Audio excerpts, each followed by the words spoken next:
Hey guys, welcome back to another video. I hope you guys are staying safe, negotiating with brokers, and finding good paying freight to keep your wheels rolling. Once a month, I do an overview of what is happening in this industry this month. And today we're going to be looking at what is happening in the freight market as of May 2023.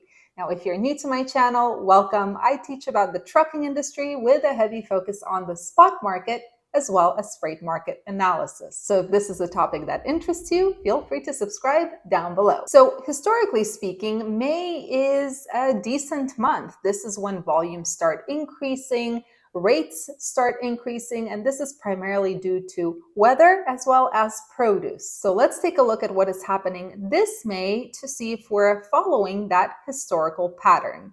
Ready? Let's go! So I usually start these monthly videos by looking at what is happening to the diesel prices. And first we're going to look at the comparison to previous months, and these are the price per gallon for diesel according to AAA.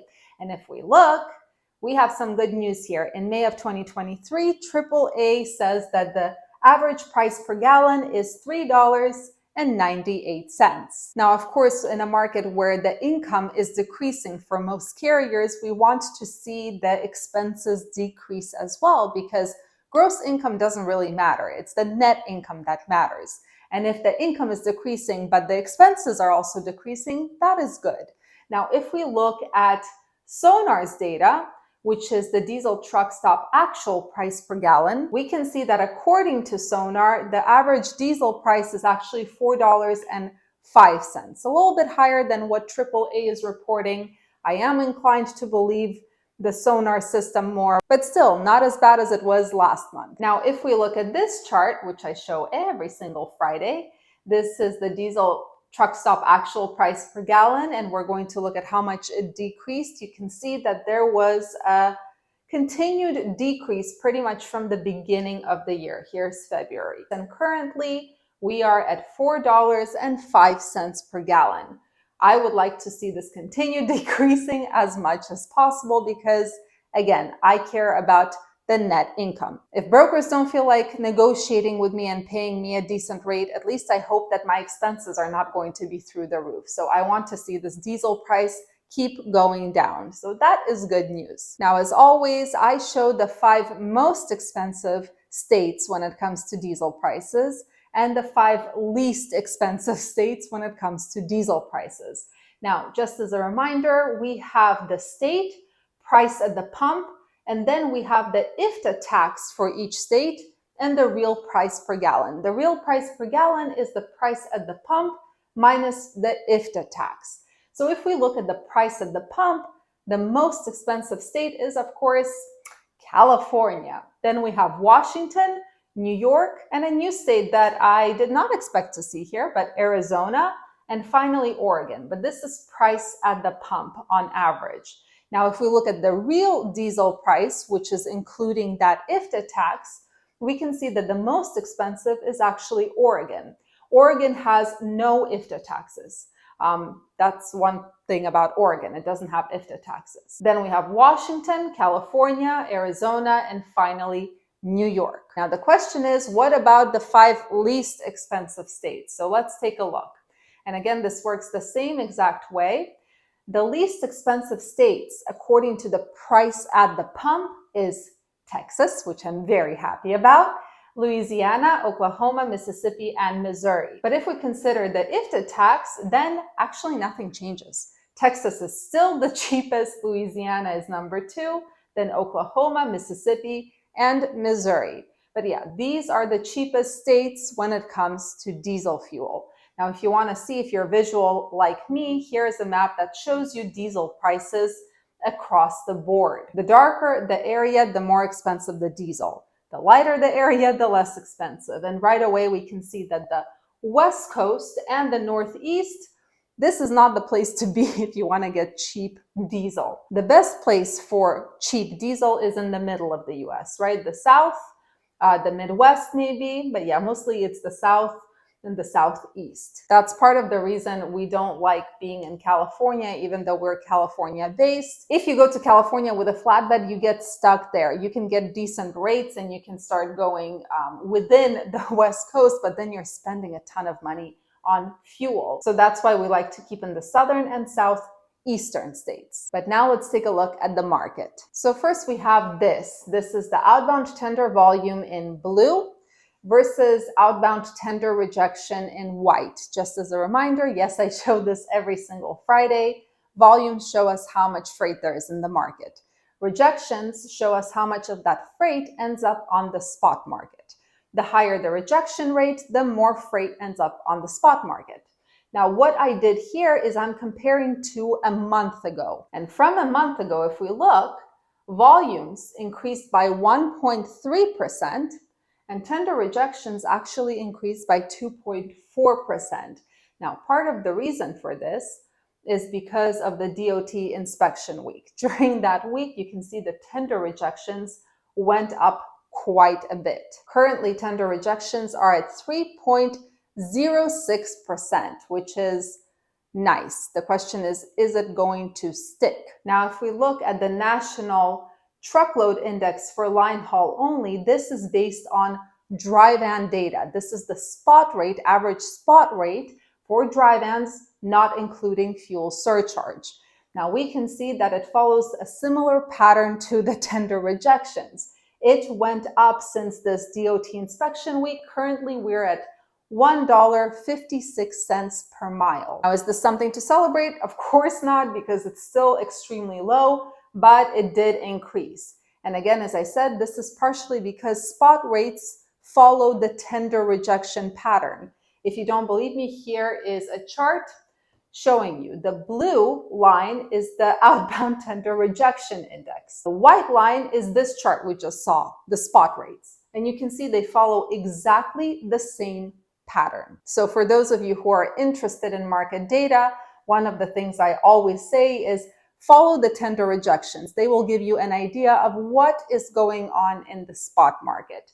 And currently we can see as of May right here, tender rejections as of the 14th went up in blue, and so did the spot rates. Then we have the tender rejections versus the contract load accepted volume. Tender rejections we know about already. This is the blue line, and we can see that it increased as of the 14th of May. So what is contract load accepted volume, which is in yellow? Well, this shows us how much of the volume is going to contract carriers, right? Not to the spot market. And what we can see is that since the beginning of the year, see, this is since 2023 beginning, we can see that contract volumes increased, which means that freight is moving towards that contract market rather than the spot market. And we can actually see that as the contract volumes increase, tender rejections decrease. So less is going on the spot market, more is going to those contract carriers. So this is not the best news for those spot market carriers, but we will see how long this lasts for. Now, if we take a look at the spread between contract and spot, we can see that currently we're at 91 cents per mile. This means that contract freight pays on average 91 cents per mile more than the spot market. Now, what we want to see is we want to see that gap decrease, right? But it hasn't happened yet, so here's hoping for next month. Then we have this map, which shows us the change in volumes for all equipment types over the past month. If the market area is red, that means volumes decreased in that area. If it is blue, that means volumes increased. White or gray means that there was no significant change. What we can see is right away, we can see that volumes in Central California increased ever so slightly. Maybe produce, maybe. We can see that in Nogales, the Nogales market, they increased produce. We can also see they increased in the Lubbock, Texas market. And then there were some increases in other places as well. There were some significant decreases in the Oregon area, Washington, Montana, Nebraska, West Virginia, Oklahoma, most of Arizona and Nevada, most of the Midwest, there was a volume decrease. So yeah, it's kind of all over the place, but at least there's produce in Nogales and maybe the start of produce in California, which is nice. Now this map shows us capacity. If the market area is red, that means that there are more trucks going into that area than there are loads going out. And this is a change over a month. If the market area is blue, that means that there are more outbound loads than inbound trucks. Now, for the most part, this map is very kind of pink. It's not really red, but it's pink. One thing I did notice is that on the West Coast, for the most part, there is overcapacity. In some of the Midwest and in the Southeast, there is not so much overcapacity, which is an interesting pattern, right? So if you want to have a little bit more negotiating power at this particular moment, it's going to happen right here and maybe somewhere in the Midwest, in some areas of the Midwest. But also be careful because it depends on your equipment type. I see that Kansas here is blue, showing that there is a lack of capacity. But if you send your flatbed to Kansas, you're in trouble. Finally, let's take a look at what's going on in the spot market. This is the total spot loads, meaning the volume on the spot market. And this is including all equipment types. Now we have the blue bars. This is the current year. Then we have the dotted line. This is the 5-year average. Green is 2021. Orange is 2022. Now, as you can see right away, volumes on the spot market are way below 2021, 2022 levels, and even the 5-year average. But we can see that this past week, there was an increase in volume, and this is because probably of the DOT inspection week. A lot of carriers sit that one out, therefore tender rejections increase, therefore more volume ends up on the spot market. Now, if we look from the 14th, I made like a little squiggly line right here. So these 4 bars, let me make it bigger. These 4 bars, that's April.